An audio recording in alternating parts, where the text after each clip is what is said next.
Now again guys, the main goal of building an online business, whether you are doing affiliate marketing or you want to have your own digital products, is to build an email list. Mahalaga talaga guys na magkaroon ka ng email list. So, paano nga ba mag-build ng email list? To do this guys, dapat meron ka nang napili na niche. So, ngayon meron tayong tatlong evergreen na niches, which is yung health, wealth, and relationship. So, sa tatlong ito guys, dapat pumili ka lang ng isa na mag-focus ka. And for example, nasa wealth niche ka. So, sa wealth niche ay may mga sangay pa yan or mga sub-niches. Saan ka ba sa digital marketing, sa real estate, sa stock investing, sa finance. Ayun, madami pa yung mga branches or sub-niches. So, you need to choose one. You need to niche down. So, kung nakapili ka na ng niche mo, ang next thing na gagawin mo, hanap na tayo ng lead magnet. So, ano ba yung lead magnet? Ang lead magnet ay ito yung type of digital products na ibibigay mo sa yung mga target audience for free. So, wala silang babayaran sa'yo, pero meron siyang kapalit, which is yung email address nila at saka yung contact information if kailangan.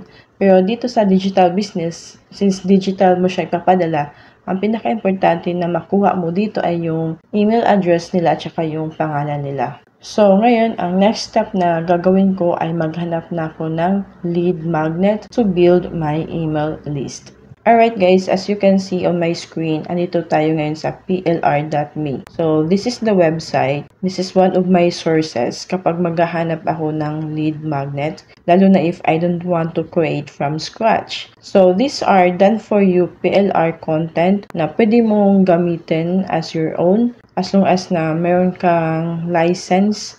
So, PLR means private label rights. So, we are going to talk more about that in the next na mga videos ko. So, meron kasi yung dalawa. Ang pinaka-common is yung PLR where you can rebrand or rename the content na parang sa'yo na din. Whereas yung master resale rights or yung MRR na license is that you can resell naman the product pero hindi mo siya pwedeng i-edit, hindi mo siya pwedeng i-modify or i-rebrand. So, yun po yung pagkakaiba dun sa dalawa, no? So, right now, if wala ka pang account dito sa plr.me, libre lang po ang paggawa ng account dito. Tapos, magkakaroon ka ng credits where you are going to use that credits to purchase yung mga content inside this website. So, I will put a link in the description of this video. So, you go ahead, check that link later after this video. So, right now, I will show you muna kung paano mag-navigate dito sa website na ito. So, dito ako sa all and then hanap ako ng lead magnet. Click ko lang ito. For example guys, mag-search ako ng lead magnets na Make Money Online. As you can see here, wala akong masyadong nakita ng mga content. So, hanap pa tayo. So, I will search more business and marketing. Alright guys, as you can see here, meron ako nakita na article, 5 steps to an effective social media strategy for your small business. So for this one guys, this is an article, 5 steps to an effective social media strategy for your small business. So, pwede ko to siyang kunin lalo na if I'm teaching about how to use social media marketing to grow your small business. This will cost like 2 credits. Mache-check mo din dito sa yung credits kung ilan na lang yung credits mo. As long as na hindi pa siya beyond sa credits mo is pwede mo siyang mabili. So, tingnan po muna natin yung license niya. As you can see here, you can brand it as your own, give it away or sell it, repurpose into other formats, keep 100% of the profit, no attribution or royalties, use in unlimited projects. Yan, so pwede natin siyang gamitin as a lead magnet guys. So, ngayon i-download ko siya. I-click ko lang itong download. As you can see here guys, may reward pa ako na 5 credits. Galing! Nakapag-download na nga ako, may reward pa. So, ayan guys, na-download ko na siya. Punta ako dito sa aking download history. So, open ko lang yung folder. I-unzip natin to. extract files, click OK. So, ito na siya, guys. Dito tayo sa PDF. For me, goods na to, guys, as a freebie dun sa mga target audience natin na gusto matutunan yung social media marketing. And then, the next step na gagawin ko is pupunta ako sa Canva. Dito na ako sa Canva, guys. So, for those who are not familiar with Canva, Canva ay isang online graphic design software or platform. So, marami kang designs na pwede mong gagawin dito. So, right now, ang gagawin ko is maghahanap ako ng design as a cover dun sa dinownload ko na PDF. So, I will search ebook cover. Kapag may ganito, guys, na naka Canva Pro, para makuha mo yung template ay kailangan mong bayaran. So, maghanap lang tayo ng free template sa ngayon. So, ito, okay naman siya so far. So, ito na lang piliin ko. Pinili ko ang template na ito and then click ko itong customize this template. So guys, yung PDF natin kanina is about 5 steps to an effective social media strategy for your small business. So, ilagay ko lang dito. Social media. So, ayan. So, palikayan ko lang konti. So, dito ko na siya ilagay. 5 steps to an effective. Palitan ko lang yung pangalan dito. Rose Gomera. Ayan, guys. As you can see, meron na tayong nagawa na ebook cover. And then, share. Go to download. And PNG will, good to go na yan. Click na natin itong download. Alright. The next step na gagawin natin is gagawa tayo ng mock-up for the ebook cover. Ito yung, DIYbookcovers.com, guys. I will also put the link sa description ng video. And here, mas madali kasi gumawa ng ebook markup. So, as you can see here, dito sa single, i-click mo lang itong design na gusto mo. As you can see here, madami kang choices. So, mostly, ito talaga yung gusto ko. This one, yung ebook. And then, click mo yung next button. And then, upload natin yung ginawa natin na ebook cover na design. Click mo yung browse. And punta sa downloads, open. And then, click upload. Na-upload na siya, guys. And then, click mo lang itong next. For me, piliin mo itong PNG para magiging transparent yung background niya. So, click ko na itong PNG.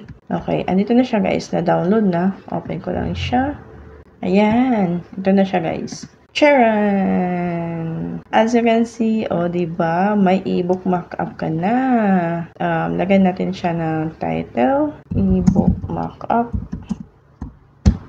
Okay. Yan. Lagay ko na siya sa folder para organize tayo. So, ilagay ko yung mga assets ko sa isang folder. And by the way, guys, you need to save this folder kasi andito yung plr.me license. So, kailangan mo yan just in case. Alright, guys. So, ngayon, meron na tayong lead magnet na pwede nating ibigay sa ating mga audience na who wants to learn social media marketing or social media strategy. So, the next step na gagawin natin is punta na tayo sa system.io para gumawa ng opt-in page. Alright, guys, in your system.io dashboard, punta ka dito sa funnels, i-click mo ito. So, gagawa na tayo ngayon ng opt-in page where we are going to collect emails from our target audience in exchange of the ebook para makapag-build tayo ng ating email list. So, guys, always remember na ang main goal ng ating online business is to build an email list. Sasabihin ko sa iyo, ang goal talaga ay nasa email list mo. Ang kagandahan kasi na magkaroon ka ng email list is that you can send different types of offer. It's either your own digital products or kung meron ka mga affiliated na products na gusto mong i-promote sa iyong email subscribers. Kapag meron kang sariling email list, hindi ka mag-rely dun sa social media platforms na maya-maya nagbabago ang algorithm so wala kang control doon. And isa din sa kagandahan kapag meron kang email list is that, for example, si product 1, in-offer mo kay audience 1, but then hindi siya bumili dun sa product 1, then you still have a chance na mag-promote sa kanya dun sa product number 2 mo. Maliban na lang kung mag-unsubscribe siya sa yung email list. Huwag kang ma-hurt if may mag-unsubscribe man, okay? So, that's part of the business. So, balik tayo sa system.io. And then, dito sa funnels, i-click mo itong create. And then, to create a funnel, since yung goal natin is to build our email list, so, lagyan ko lang siya ng free ebook. Ito po yung name niya. And then, choose your funnel goal. So, meron tayong 4 na options dito, which is to build an audience, to sell, custom, or to run an evergreen webinar. So, in this case, our goal is to build an audience, which we are going to collect email address and build our list. So, ito yung i-click mo, piliin mo yan. And then, yung currency, kahit wala na ito guys, kasi hindi naman tayo nagbebenta. And then, click mo lang itong save na button. Alright, you have now your first funnel. And then, click this one. As you can see here, meron tayong dalawang funnel step. So, itong nasa mga left side, ang tawag po natin dito is funnel step. Okay? Yung nandito naman sa taas, itong funnel view, kapag i-click mo yung mata na icon, ma-view mo yung funnel. So, as you can see here, ayan, wala ka pang makikita dito. The reason why na wala ka pang makita dito is that hindi pa tayo nakapili ng template or hindi pa tayo nakagawa ng design for our funnel. That's why you see this kind of parang message from system.io. Okay? Close mo lang yan. And for the funnel settings is that dito mo babaguhin yung funnel settings, yung pangalan, yung domain, tsaka yung currency. For the marketplace, let's talk that about in the near future sa ibang mga video kasi medyo advanced na siya. Alright, dito sa step configuration, dito na tayo mag-choose ng ating funnel template. So, yung mga iba dito guys, hindi ko muna siya i-discuss on this video. So, abangan nyo na lang sa mga susunod na video. So, ayun, dito sa step configuration guys, maraming ng template dito. See? System.io that you can choose. As you can see here. So, pili pa tayo ng iba. Ayan. Gusto ko yung template ay mayroong ebook. So, for example lang. Wala siya guys. Hanap pa tayo. So far, wala akong nakita. Pero ito medyo appearing siya sa akin. Ayan. Mamili ka lang ng design na gusto mo. Okay? So, i-click ko lang itong select. And then, ayan. Dito pwede kong i-rename ito. Gusto ko ebook social. Kung ano yung ebook mo or yung lead magnet mo, yun din yung ipapangalan sa funnel mo para hindi ka malito. So, social media strategy. Yan. And then, yung URL path is free ebook. Para kapag i-share mo yung URL na ito is alam mo na free ebook yung shinare mo. Link ng free ebook mo. Okay, and then this one, yung change page template. Warning guys, kapag meron ka nang napili na template for your quiz page, don't ever click this one kasi kapag click mo yan and then mag-change template ka, sayang yung effort mo, lalo na if na-edit mo na yung template mo. Kasi mapapalitan siya ng bagong template. So, hindi po ma-remain or manatili yung mga designs mo doon sa previous template. So, ganun. Always be careful when you click this one. So, right now, i-edit na natin yung template na napili natin, okay? Click mo lang itong edit page.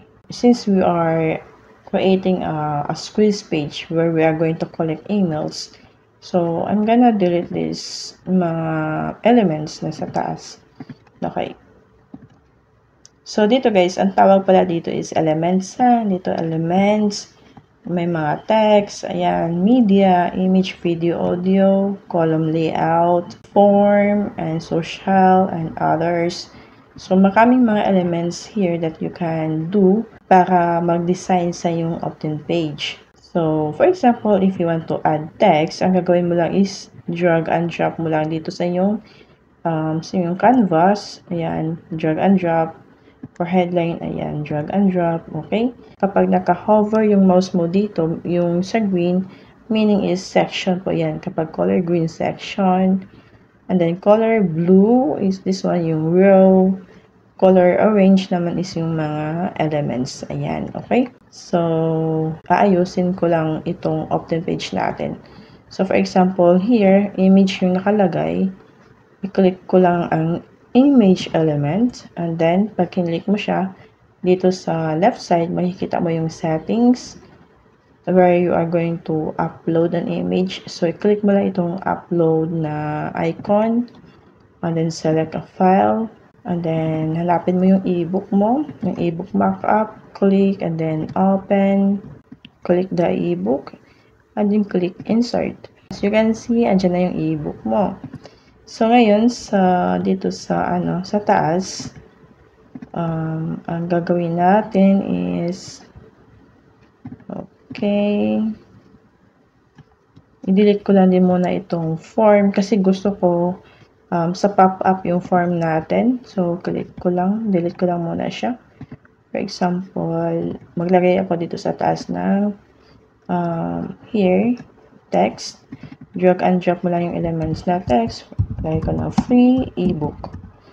Yan. And then, for example, discover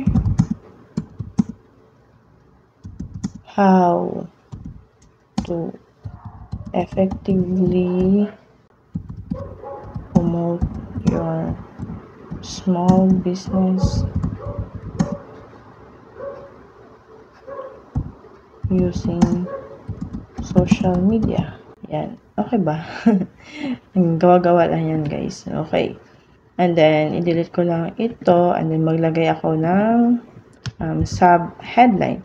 So, ang tawag po dito sa malaking text na ito ay headline. So, yun yung pinaka-headline mo. So, you need to make it na maku-curious and then magka-capture ng attention sa yung mga audience. Okay. Dito naman sa sub-headline is i-copy ko lang itong 5 steps to an effective social media strategy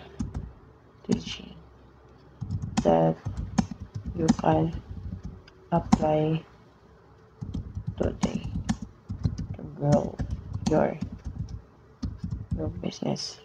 Ayan. O, diba? Tapos, delete ko lang ito, guys. And then, mag-add ako ng button dito. Hanapin mo yung button. Click dito. Sa form, click mo lang yung button. And then, click the button, guys, para ma-change mo yung settings niya.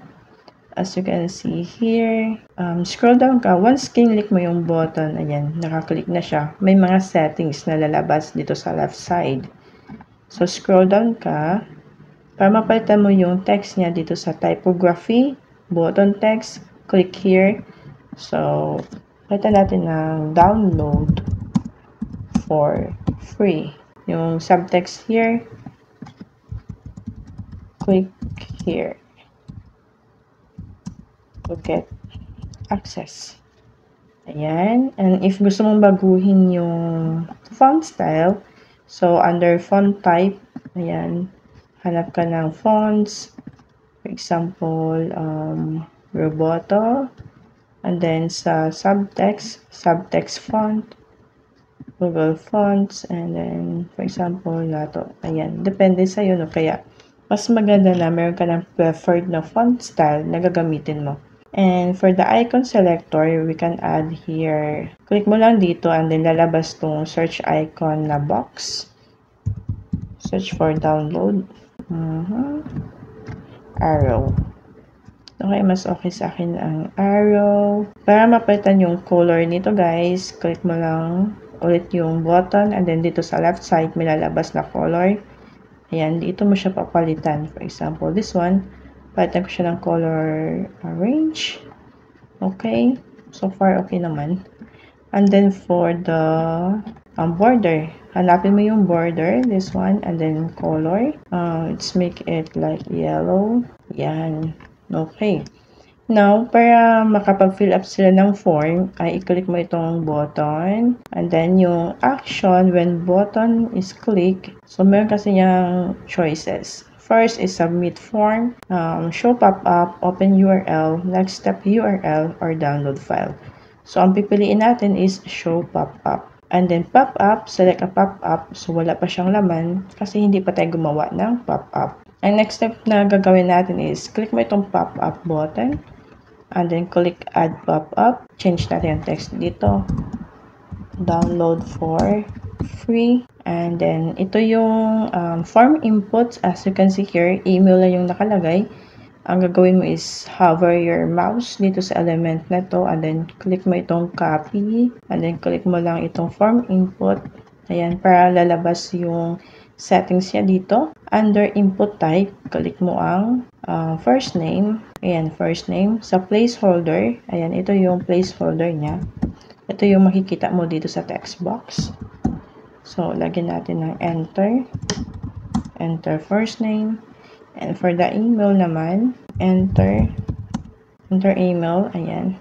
And for the button, palitan ulit natin ng kulay yan para consistent yung branding natin. And then for the border, scroll down ulit. Color yellow. Okay. And para mapalitan yung kulay, yung nakapalabot dito sa square, i-click mo itong edit pop-up settings. And then, yan, under border, this one, click the color. Change to, yan, orange. So, meron pa tayong settings na kailangan i-set dito sa edit pop-up settings. So, show close button, dapat naka-on to. Kasi as you can see here, pag mag-pop up to, walang option si audience na mag-close ng pop-up button. So, i-on natin. As you can see, meron na siyang close na option. And you can change the close button color if you like. And then, open pop-up automatically. So, I choose off lang. Kasi gusto ko mag-open siya once i-click niya itong button dito. So, open on exit intent. So, on mo lang. So, this means kapag mag-exit siya dito sa browser na ito, ay kusa siya mag-open. So, you can adjust the width here. Ayan. Okay? Depende sa'yo. So, for me, enough na yan. Background color, you can change as well. Okay? So, okay na ako sa white. Ayan. Masaya na ako sa white. Okay? So, next is, and then dito sa button, may pa tayong gagawin dito sa button. Click mo lang ito. Okay, for example, send me the ebook. Ayan. Okay, next is subtext here. Click here to proceed. Okay. And then, yung action when button click is click mo na itong submit form. So, which means na after nilang ma-enter yung first name and saka yung email address nila, once i-click nila ito, isa-submit na yung information nila dun sa email server ni system.io. So, next is, do you want to redirect users after contact registration? So, what happened or ano yung mangyayari after nilang maklik ito, yung button dito? So, dito mo siya i-set up. Ang gawin mo, choose to the next step, which is yung thank you page. And also, i-save na natin. So, ayun guys, every time na mayroon kang ginagawang changes sa yung landing page, always click the save button. And go back na tayo. Para guys, para mawala yung pop-up dito, i-click mo lang siya outside sa box. Ayan, click here. Ayan. And then, balik tayo sa ating button dito. And then, once na click mo na yung button, lalabas na yung settings. I-click mo itong select a pop-up. So, choose mo itong pop-up number 1. So, ito yung pop-up na ginawa natin kanina. Okay, we're almost done. And here, if may mga testimonials ka na, you can add it here. So, kung wala pa, delete mo lang yan. And ito, delete that one. So, paano mag-delete nga pala? So, click mo lang yung section and then makita mo dito yung mga settings. This one is copy. This one is save. This one is delete icon. So, yeah, click mo lang yung trash bin to delete. Okay. So, yan, delete lang natin. And for the footer, yan, you can customize the footer here. Bali, change color ko lang siya. para hindi siya magiging uniform. So, like that. Ayan. So, simple sa ngayon guys. Simple muna yung ginawa natin na landing page. Okay? So, click Save Changes. So, para hindi ka mahirapan sa pagde-design na iyong landing page, ang gawin mo is punta ka sa yung competitors. Tingnan mo yung landing page nila, yung opt-in page nila on how they do it. And then, yung model, hindi mo siya kukopyahin. I-model mo lang kung ano yung nakalagay dito, saan nakalagay yung testimonial, saan nakalagay yung about sa author. Okay? So, just in case, gusto mong maglagay ng about the author. So, punta ka dito sa elements, choose section, drag and drop mo lang siya after sa yung header, and then pili ka ng 2 columns here, maglagay ka ng image, for example dito yung image mo, click mo lang siya, upload a file, for example ito yung image na gagamitin ko as the author, ayan, and then headline, drag and drop mo lang dito, tayo natin about the author. Okay, and for the text, lagyan mo siya dito. And then, lagyan ka na, hi. You can write as a third person. For example, Rose is a digital marketer. Ayan, ikaw na po bahala maglagay dyan sa about the author. So, just a little bit background about you. Kung gusto mo pala i-change yung color ng section, click mo yung section, then sa settings, background color, for example, this one, pangit ng color combination. I'm not so good in combining colors guys So ayan, ikaw nang bahala mag-design. So ayan ha, pinakita ko lang siya kung paano mo gagawin. So ganun guys, once you are done with your landing page, click mo na ang Save Changes and exit. So, once you are done, the squeeze page, ang susunod na gagawin natin is yung thank you page. So, this is the thank you page. Hanap ka lang ng design ulit. For example, this one. Click mo select.